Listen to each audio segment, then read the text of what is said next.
എല്ലാവർക്കും നമസ്കാരം. 4ാം ക്ലാസ്സിലെ ഇംഗ്ലീഷാണ്. ഇന്നത്തെ ആക്ടിവിറ്റീസ് നോക്കാം.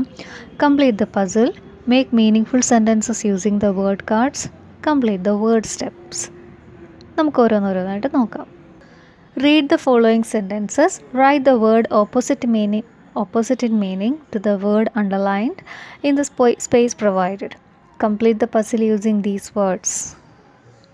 Anna is small, but the boy is dash. What is the opposite of small? Big. Anna learned dash habits from her aunt. She doesn't like bad habits. അപ്പോൾ bad ആണ് underline ചെയ്തിരിക്കുന്നത് അല്ലേ. അപ്പോൾ അതിൻ്റെ ഓപ്പോസിറ്റ് എന്താണ്? Good. Anna learned good habits from her ആണ്ട്. Anna's father started for his office at dash but returned home at dusk. Desk എന്ന് പറഞ്ഞാൽ സന്ധ്യാസമയം. സന്ധ്യ എന്നതിൻ്റെ ഓപ്പോസിറ്റ് എന്താണ്? പുലർകാലം. പുലർകാലം എന്നുള്ളതിന് ഉള്ള വാക്ക് Don. The boy launched his boats during the day. He dreamt about it at dash. Day ആണ് തന്നിരിക്കുന്ന വാക്ക്. ഡേയുടെ opposite എന്താണ്? Night. The boy pulled the boat. Anna became sad. Aunt made boats. Anna became dash. Sad ആണ് underlined word. സാഡിൻ്റെ opposite എന്താണ്? Happy. അപ്പോൾ ഇതിനെ base ചെയ്ത് നമുക്ക് അടുത്ത തന്നിരിക്കുന്ന പസിലൂടെ കംപ്ലീറ്റ് ചെയ്യാം. ആദ്യത്തെ എന്താണ്? ബിഗ്. BIG. രണ്ടാമത് വാക്ക് ഏതാണ് തുടങ്ങുന്നത്? GOOD. ഗുഡ് അല്ലേ. അപ്പം ഡി വെച്ച് തുടങ്ങുന്ന വാക്ക് ഡോൺ. DAWN. ഡോൺ. അടുത്തതോ നൈറ്റ്. NIGHT. അപ്പം അഞ്ചാമത്തെ ആ നമ്പർ ഇട്ടിരിക്കുന്ന അവിടെയാണ് ആരോ മാർക്ക് അല്ലേ. അവിടെ എന്താ കൊടുക്കാൻ പറ്റുന്നത്? എച്ച് വെച്ച് തുടങ്ങുന്ന വാക്ക് ഏതാണ് നമ്മൾ പഠിച്ചത്? ഹാപ്പി. HAPPY. അടുത്ത കുറച്ച് വേർഡ് കാർഡ്സ് ടീച്ചർ കാണിച്ചു തന്നു അല്ലേ. അത് ഏതൊക്കെയാണ്? Jumped, the water, dived, got, the boy, into. അപ്പോൾ ഇതുപോലെ ഈ വാക്കുകൾ ഉപയോഗിച്ച് നമുക്ക് സെൻറ്റൻസസ്, മീനിങ്ഫുൾ സെൻറ്റൻസസ് ഉണ്ടാക്കാം. അത് ബുക്കിലേക്ക് എഴുതിയെടുക്കാം. The boy jumped into the stream. അപ്പം ആ വാക്കുകൾ ഏതൊക്കെയാണ്? The boy jumped into the stream. അപ്പം ജംപ്ഡ് എടുത്തു, ദ ബോയ് എടുത്തു, ജംപ്ഡ് എടുത്തു, ഇൻടു എടുത്തു, ദ സ്ട്രീം. അപ്പോൾ നമുക്ക് അന്ന വെച്ച് തുടങ്ങാം അല്ലേ.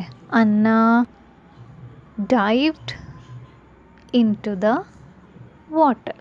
Anna dived into the water. ഇനി എന്താണ്? The boy dived into the stream. അങ്ങനെ എഴുതാമല്ലോ. പിന്നെ Anna got the house. Got into the house.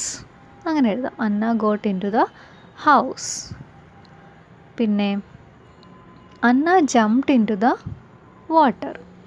അങ്ങനെ എഴുതാം. അല്ലെങ്കിൽ Anna jumped into the stream. അങ്ങനെ നമുക്ക് പല സെൻറ്റൻസസ്, ഈ വാക്കുകൾ ഉപയോഗിച്ച് പല പല സെൻറ്റൻസസ് നമുക്ക് ഉണ്ടാക്കാം. അടുത്ത എന്തായിരുന്നു? ഇനി നമുക്ക് ആ വേർഡ് സ്റ്റെപ്പ് അങ്ങ് കംപ്ലീറ്റ് ചെയ്യാം. Complete the word steps using the letters given. കുറച്ച് ലെറ്റേഴ്സ് തന്നിട്ടുണ്ട്. നമുക്ക് ആ ലെറ്റേഴ്സ് ഉപയോഗിച്ച് വേർഡ് സ്റ്റെപ്സ് അങ്ങ് കംപ്ലീറ്റ് ചെയ്യാം. 2-3 ടീച്ചർ തന്നെ തന്നിട്ടുണ്ടല്ലേ. ആദ്യത്തത് ഐ, രണ്ടാമത്തത് ഇൻ, മൂന്നാമത്തത് ഡിഡ്, നാലാമത്തത് റെയിൻ, ഇനി ഏറ്റവും അവസാനം ഹെസിറ്റൻ്റ്ലി. ബാക്കി വാക്കുകൾ നമുക്ക് കണ്ടെത്തേണ്ടതുണ്ട്.